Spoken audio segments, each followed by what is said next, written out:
Au top les belles âmes, comment allez-vous bien? J'espère que vous vous portez bien. C'est trop bizarre parce que en préparant la vidéo sur le signe du cancer, j'ai eu beaucoup de mal à la faire et ça m'a montré à quel point le travail de euh, self-cognition, de se connaître soi-même, est toujours un travail bien plus difficile qu'on ne le pense. Donc j'étais pas satisfaite du résultat et je me suis dit non, il faut que je rajoute certains détails. Donc ne vous inquiétez pas si vous voyez qu'à un moment la vidéo, c'est comme ça et à un autre moment c'est autrement.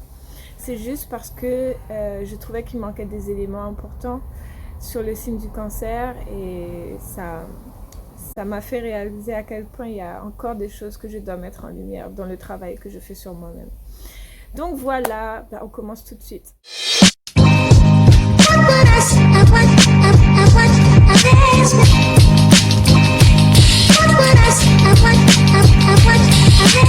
J'espère que vous vous portez bien. Ça fait un petit moment que je n'avais pas fait de vidéo, désolée pour ça. Vous voyez, aujourd'hui je porte de l'amazonite avec une magnifique azurite malaki. Pour ceux et celles qui ne me connaissent pas, moi c'est Nubia Merior. Et j'ai un petit papillon violet ici pour m'assister aujourd'hui dans cette quatrième vidéo sur la topic astrologique qui va parler du cancer, le signe du cancer, un signe qui est très spécial pour moi vu que je suis moi-même cancer ainsi que ma fille. Et donc, voilà, il est temps de vous parler de ce fameux signe du cancer. Donc, restez connectés avec moi. N'hésitez pas à vous abonner, à liker ma vidéo et surtout à me laisser un commentaire. J'adore vous lire. Franchement, je suis trop contente à chaque fois que je lis un message de vous. C'est parti. Le cancer est le quatrième signe. C'est un signe d'eau, c'est un signe cardinal et c'est un signe qui est relié à la lune, très profondément lié à la lune. Qu'est-ce que ça signifie d'être lié à la lune? C'est ce que nous allons voir dans un instant. Alors bien entendu, disclaimer comme on dit, je vais parler du signe du cancer, pas dans le but de casser, de casser du sucre, parce que je suis moi-même cancer, mais vraiment de créer une sorte de compréhension profonde et d'amener une conscience de soi, afin de pouvoir guérir, de pouvoir récupérer son plein potentiel et de pouvoir évoluer dans la bonne direction. Donc, il y a 12 signes du zodiaque, n'est-ce pas? Et on pourrait considérer que le signe du bélier, en fait, c'est le premier signe. C'est le signe, on va dire, de bébé. Ensuite, on passe à un stage supérieur où, voilà, l'enfant grandit, il évolue, c'est le signe du taureau. Et ensuite, il se déplace, etc. C'est le signe du gémeaux. Il comprend les choses, il est curieux. Et ensuite, il commence à ressentir vraiment avec profondeur les émotions, à capter les choses. C'est le signe du cancer. C'est le signe de je ressens. Voilà, c'est le signe où les émotions sont en moi. Les émotions me submergent, les émotions sont là et elles font partie de ma vie. Donc en fait, les 4 premiers signes, on va dire, c'est le stade encore enfant. Les 4 seconds signes, ce sont les stades adultes. Et les 4 derniers stades, c'est le stade grand-parent. Et donc, de ce stade-là, c'est censé incarner de la découverte, de la prise de conscience, de l'exploration. On arrive à un stade où enfin on commence à cerner des choses, à comprendre des choses, enfin, vous voyez, le stade d'adulte, et qu'ensuite, en tant que grands-parents, on a toutes ces compréhensions profondes des choses, ce stade un peu plus avancé, on dira, en principe.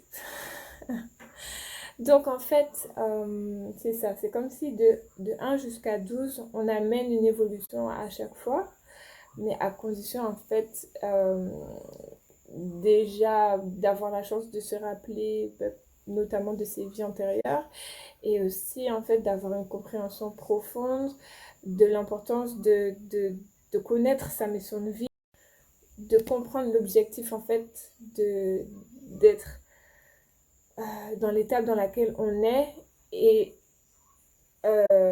vis-à-vis du cadre, c'est-à-dire notamment votre charte cosmique, de vraiment pouvoir donner la dimension que l'on souhaite à notre vie. Il y a des gens, ils n'ont pas besoin de passer par ça. Et il y a des fois, on se sent complètement perdu parce qu'en fait, tout a été fait autour de nous pour nous perdre et que ça a fonctionné. Mais nous avons des clés pour récupérer notre potentiel. Et c'est là où je veux en venir. Donc, je vais quand même revenir sur le signe du cancer parce que c'est l'objectif aujourd'hui, c'est de parler du signe du cancer pour ceux qui sont cancer ou pour ceux qui ont comme le... Voilà, pour ceux qui sont cancer ou pour ceux qui ont comme amis ou compagnons ou compagne, quelqu'un du signe. Alors, le signe du cancer, c'est un signe cardinal, tout comme le signe du bélier, à la différence que c'est un signe d'eau. Voilà. Et qui dit un signe cardinal dit que donc c'est un signe qui donne impulsion, c'est un signe leader, c'est à amener des changements.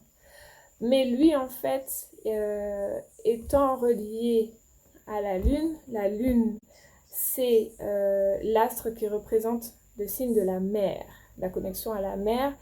C'est un signe qui est très très lié à sa mère, qui est très très lié, même à son père également, à la figure parentale, qui est très lié à la famille. C'est un signe en fait qui est un signe cardinal. À la différence du bélier qu'on aura vu dans ma vidéo précédente, et si ce n'est pas le cas, je vous invite à aller la voir. Le bélier, en fait, c'est le signe qui va vraiment créer une impulsion, une dynamique de construction, de bâtir, d'être dans l'action, de quoi qu'il se fasse, en fait, comme une sorte de feu qui irradie pour permettre à la vie de pousser. C'est pour ça qu'il est là pour foncer, en fait. Il est là pour enlever le désordre, le chaos. Et une fois que ce chaos, ce désordre est enlevé, vient le cancer qui est là pour permettre de comprendre ses émotions, de comprendre en fait son intelligence émotionnelle. Et aujourd'hui, en fait, l'intelligence émotionnelle est profondément liée à l'énergie féminine, mais pas seulement, mais principalement, primordialement. Donc en fait, comprendre l'importance de son intelligence émotionnelle, c'est vraiment acquérir la puissance du cœur, du chakra du cœur, et donc permettre à son plein potentiel en fait de toujours être implanté au cœur de soi. Pardon. Donc en fait, le cancer a une mission qui est assez difficile, puisqu'en fait c'est celui qui est censé ramener l'empathie au cœur des choses, l'amour de soi. Le cancer, il est relié à l'élément eau. Et donc dans mon livre, je ne sais pas si vous l'avez, mais je vous invite à l'acquérir, parce que c'est un livre que j'ai écrit vraiment pour aider toutes les personnes qui souhaitent avoir des clés simples et compréhensibles et assez étendues, mine de rien, même pour un débutant, sur tout ce qui constitue l'alchimie, l'alchimie.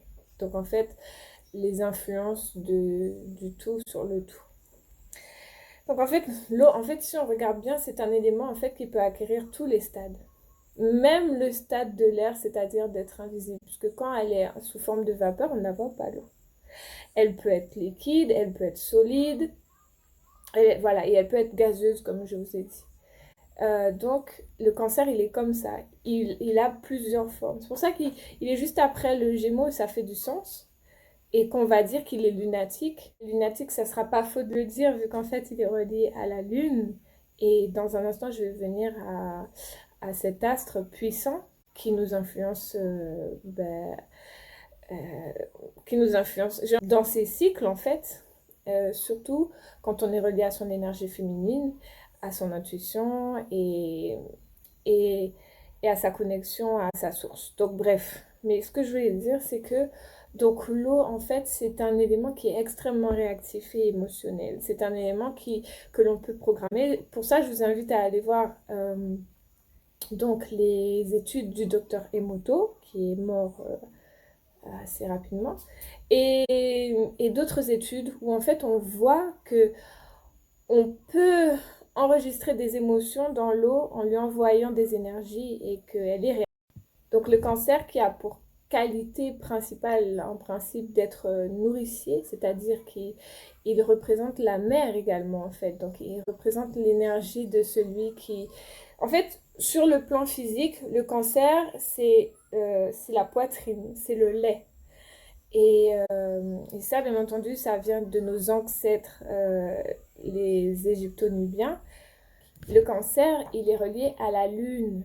Et la lune, ça représente la connexion de l'esprit, de l'âme, l'intuition profonde, l'énergie féminine par excellence, puisqu'elle est rythmée par des cycles de 28 jours. Et donc, en fait, vous aurez la pleine lune qui sera comme à l'apogée énergétique et cette nouvelle lune où les choses vont un peu redescendre, se calmer, se purifier, se purger pour... Vous voyez? Donc en fait, on est toujours sur le cycle de la mère, le cycle de la femme, et on le voit avec les marées hautes, les marées basses. Donc c'était assez marrant parce que j'avais des amis qui m'appelaient la marée, et aujourd'hui ça fait tellement de sens, et on n'a pas un surnom par hasard. Bon bref, tout ça pour dire que donc voilà, la lune elle est profondément liée à l'énergie, et à un moment en fait on la voit, à un moment, on la voit pleine et entière. À un moment, on voit une face. À un moment, on ne la voit plus. À un moment, on voit une autre face. C'est ça un peu le concept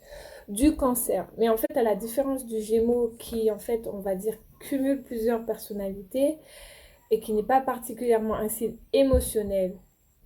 euh, En fait, c'est comme si, dans son évolution, c'est un Gémeaux qui a décidé de travailler son énergie féminine et de quitter un peu euh, cette domination du mental sur tout son être. Donc en fait là, il redescend au niveau du cœur et il explore les voies des émotions, des états d'âme. Et des fois peut-être que c'était mieux, non, je plaisante, d'être Gémeaux. Non, non, non, c'est pas vrai. Donc en fait, c'est pas que c'est pas vrai, mais c'est qu'il faut accepter son évolution, il faut accepter de... Maintenant, le signe du cancer a pour opposé le signe du capricorne. Donc en fait, le signe du cancer, c'est comme si c'est le signe maternel par... Le signe du capricorne, c'est le signe paternel, entre guillemets, par excellence. C'est celui qui va être le provider, qui va amener la protection à sa famille, qui sera là pour garantir que sa famille est protégée, qu'elle va bien et tout ça. Et le signe du cancer, voilà, c'est le signe qui est nourricier, c'est celui qui va apporter ce lait vital de vie. Je dis le lait, voilà, mais le cancer, c'est un signe qui est entre guillemets, euh, et dirige cette zone, le torse ou la poitrine, mais aussi l'estomac. Les cancers, ce sont des épicuriens, ce sont des personnes qui aiment manger, qui aiment bien manger. Et donc, un cancer qui peut souvent avoir des problèmes liés à l'estomac. Donc, on a représenté le cancer par un crabe, des fois une langouste, dans les représentations occidentales. Donc en fait, le crabe, pourquoi? Parce qu'il a une coquille dure et que l'intérieur est tendre et goûtu. Vous voyez, en plus là, c'est la bonne saison pour en parler chez nous, à Cariguera, en Guadeloupe, parce que ben, c'est la fête les crabes là, ils y passent. Mais bon, voilà, donc en fait, le cancer, c'est quelqu'un qui se protège, qui a toujours une sorte de besoin de se protéger et qui au final a un petit cœur tout tendre. Donc pour parler des aspects intéressants chez le cancer, mais sur les aspects du travail de l'ombre qu'il a à faire sur lui-même, le cancer, c'est un signe donc, qui incarne la mère, mais qui a beaucoup de mal à montrer sa vulnérabilité. C'est pour ça qu'on a choisi le signe du crabe. C'est un signe en fait qui a de grandes insécurités, qui est en permanence en train de faire des introspections, en train de douter de lui-même. Ça fait vraiment partie du signe du cancer. C'est un signe qui, du fait qu'il est balancé, ballotté par le flot de tout ce qu'il y a autour de lui, qu'il ressent d'une façon, il peut paraître influençable. D'une certaine façon, ça lui arrive de l'être, d'être influencé par les événements, les énergies autour de lui. Mais c'est vrai que le cancer a ce gros problème d'insécurité. Et il peut faire quelque chose de bien, mais il va croire que... il va se sentir un peu comme un... Comment on dit ça? Comme un opportuniste. Si quelqu'un vient lui dire dans son domaine qu'il est un opportuniste, il le croira volontiers. Il se sent un peu comme un... Voilà, quelqu'un qui n'a rien à faire dans ce qu'il fait. Il est tout le temps en train de douter, de remettre en question son travail. Le cancer, c'est un signe, donc au-delà de ses doutes, de ses craintes en permanence, le fait d'être comme inondé de ses émotions et de pas toujours, un petit peu d'avoir la sensation de se noyer, alors que bon, ben, c'est un signe d'eau, donc il sait nager, hein. Et ben, le cancer, c'est vrai qu'il a, il a aussi une fâcheuse tendance dans ses aspects négatifs d'être très passif-agressif. Quand il y a quelqu'un qui n'apprécie pas particulièrement, il aurait une façon assez sournoise, insidieuse de dire les choses au point que la personne ne va pas forcément capter tout de suite, mais va se sentir mal. C'est-à-dire qu'il aura peut-être... Alors, je ne sais pas quel exemple je peux te donner, mais la personne ne va pas réaliser que elle vient de se faire attaquer. C'est après qu'elle va réaliser que mais c'était pas du tout un compliment, c'était pas du tout gentil, en fait, c'était pas du tout valorisant. Donc ça, c'est un défaut du cancer, en fait. Il a une manière de couper les gens qui... Waouh! D'ailleurs, la plupart des signes d'eau, des signes du cancer, en fait, il est très tranchant, en fait. Il a un côté très dur de dire les choses aussi.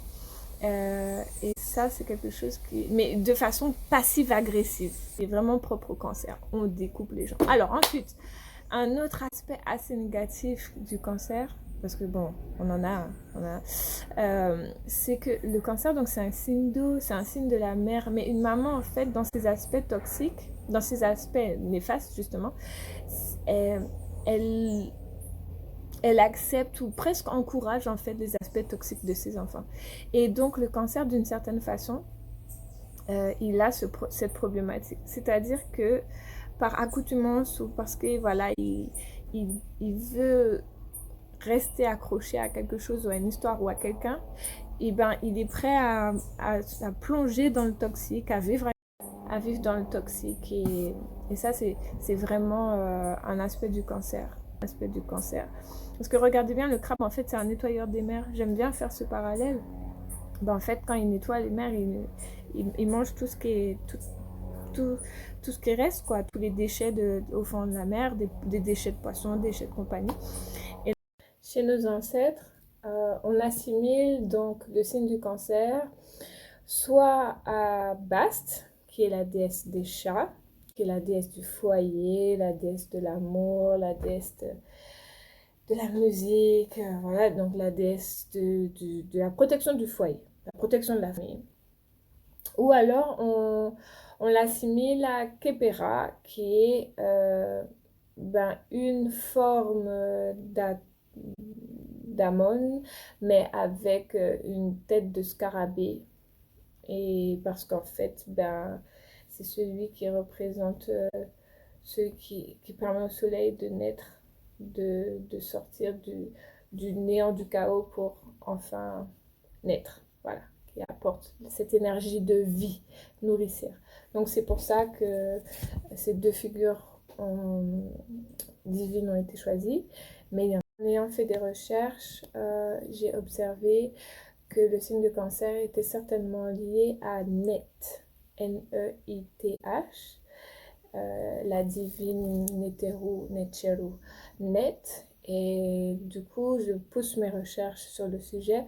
Mais voilà, c'est une piste qui est très intéressante. Ce que je voulais dire maintenant pour revenir sur l'image du crabe qui a été bien choisie. Donc si vous voyez un crabe, il a deux pinces, n'est-ce pas? Et il marche pas, il vient pas, il fonce pas comme le bélier, lui il marche de côté, n'est-ce pas? Il marche de côté. Et ça, c'est quelque chose qu'il faut observer avec le cancer. C'est pas un signe qui est particulièrement direct.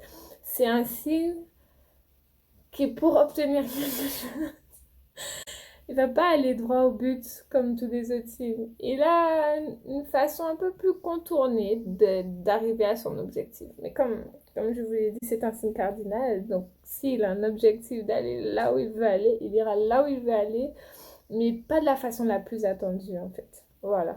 Aussi, la façon du crabe de marcher de côté, voilà, de côté comme ça, c'est aussi une façon d'avoir le panel en entier, d'être bien sécure là où il va, parce qu'en fait, c'est vraiment un signe qui est naturellement méfiant, parce que ben, il faut qu'il se protège en fait. Donc, de là où il a besoin d'aller jusqu'à son trou, il faut qu'il ait une sorte de sécurité. Donc, c'est vraiment un signe qui a ce besoin de sécurité, plus particulièrement émotionnel. Mais ce n'est pas un signe qui est désarmé, ok? Il a ses pinces. Donc méfiez-vous parce que le crabe est très fort. Il peut couper des doigts. Faut faire attention, n'est-ce pas? Vouloir... C'est toujours quelqu'un en fait qui va essayer de vous mettre confortable, qui va faire en sorte que vous vous sentiez à l'aise. Et donc il y a forcément des personnes qui abusent de ça. Mais en fait, il faut vous méfier du cancer parce que... En fait, on est très très dur en fait. Très très dur. On peut avoir une allure très douce, très gentille, mais en fait... Alors, ce qu'il faut retenir du caractère du cancer, c'est que comme il est relié à la lune, ses humeurs en fait sont changeantes parce qu'il a plusieurs phases. Ça, c'est souvent lié au fait que le cancer, c'est comme si un peu il est ballotté dans le flot énergétique des personnes qui l'entourent. Donc, le cancer, c'est un signe qui peut être extrêmement extraverti, mais qui a un fort besoin de se retrouver parce qu'en fait, euh, physiquement, énergétiquement, en fait, notre énergie, elle est aspirée même par des gens qu'on ne connaît pas. On peut se trouver dans une pièce et on peut être en train de nettoyer, de laver l'énergie de quelqu'un, en fait. Et ça, c'est important d'en prendre conscience. Donc, votre énergie, c'est très important de le prendre en compte assez rapidement pour éviter justement en fait ce vampirisme, conscient ou inconscient, parce qu'il y a des gens qui le font consciemment, il y en a d'autres qui n'en sont pas conscientes, mais ça n'empêche pas que c'est du vampirisme quand même. Le cancer, dans ses phases, il peut accepter certaines situations ou certains comportements qui seraient totalement inacceptables. Et puis d'un coup, pour des choses totalement mineures ou des choses qui sont pas vraiment si graves que ça, il peut péter un câble. Il peut péter un câble et c'est souvent dû à de l'accumulation, mais en fait, comme il est dans sa phase, et quand il rentre dans sa phase, et ça fait mal. Et comme on a ce rôle de leader empathique, donc d'amener les autres à comprendre leurs émotions, quand nous-mêmes nous ne maîtrisons pas trop bien nos émotions, en fait, on réagit instinctivement, avec intuition. Donc malgré nous, en fait, même si ça peut paraître un grain de sel, pas grand-chose pour certains signes, ben en fait, c'est important à ce moment précis que l'énergie de la mère se manifeste, celle qui vient corriger. Parce qu'en fait, sinon, à force, un cancer qui est censé être un signe nourricier, qui amène l'amour, la construction, tout ça, il peut être absolument destructeur. C'est pour ça qu'il il faut pas croire que c'est un bisounours, ce cancer. Un cancer, ça peut devenir très dangereux. Ça peut devenir... Vraiment, c'est à prendre en compte. Il faut éviter de le prendre pour un idiot parce qu'il est gentil et généreux, comme beaucoup font et regrettent ensuite. Quelqu'un en fait qui aime aussi la réciprocité. C'est-à-dire, il va pas vous le dire, forcément, mais s'il est là à vous donner, à vous donner, à vous donner, il faut lui offrir la réciprocité. parce que sinon c'est de l'abus, hein, clairement, clairement, voilà.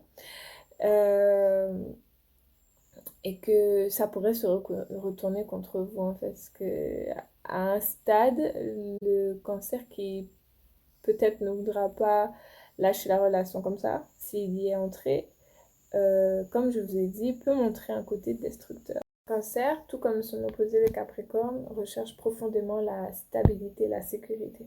Le Capricorne, particulièrement la sécurité financière, parce qu'en fait, ça représente sa stabilité. Le cancer, c'est sa stabilité émotionnelle, sa sécurité financière aussi, à un certain degré, puisque tout est lié dans cette société. C'est pour ça qu'on dit que les cancers sont très casaniers, qu'ils aiment rester à la maison. Voilà, en fait, c'est parce que c'est leur trou à crabe. C'est là qu'ils se sentent en sécurité. Et c'est un repère qui est censé être rassurant, normalement. Donc c'est pour ça que on peut souvent avoir l'impression qu'un cancer n'est pas très qu'il achève, il va pas au bout de ses projets, qu'il ne sait pas qu'est-ce qu'il fait. Des fois, on a l'impression qu'il fait rien en fait, mais non, il est submergé par plein d'émotions. Il est en train de faire une sorte de combat intérieur et dans ces phases-là, des fois, c'est des phases qui peuvent être assez chaotiques, mais qu'il faut savoir accepter pour justement pouvoir. Le cancer, c'est un signe qui va toujours essayer de réunir par des repas pour que les autres se sentent confortables, la famille, les amis. Et c'est aussi un signe qui va souvent revenir vers ses ex plus que d'autres signes parce qu'en fait, c'est un terrain connu, quoi. On va pas explorer trop l'inconnu. Et donc, c'est parce que voilà, ça représente une sorte, entre guillemets, de sécurité affective. Et voilà, c'est pas une bonne idée. Mais bon. Donc, si vous êtes un cancer et que ça vous arrive, ne vous inquiétez pas. Voilà, c'est une phase que vous aurez explorée et que peut-être vous comprendrez que ça ne valait pas le coup ou pas. Et c'est tout. Vous avoir dites-moi si vous avez reconnu le signe de cancer, si vous êtes reconnu. Dites-moi si vous avez reconnu un signe de cancer, si vous avez déjà eu comme compagnon ou que vous avez un signe de cancer, quelles sont les qualités que vous appréciez chez lui ou chez elle et les défauts qui vous paraissent un peu moins appréciables, bien entendu. Et puis, je vous souhaite de précieusement prendre soin de vous. En Seneb, vie, force, santé.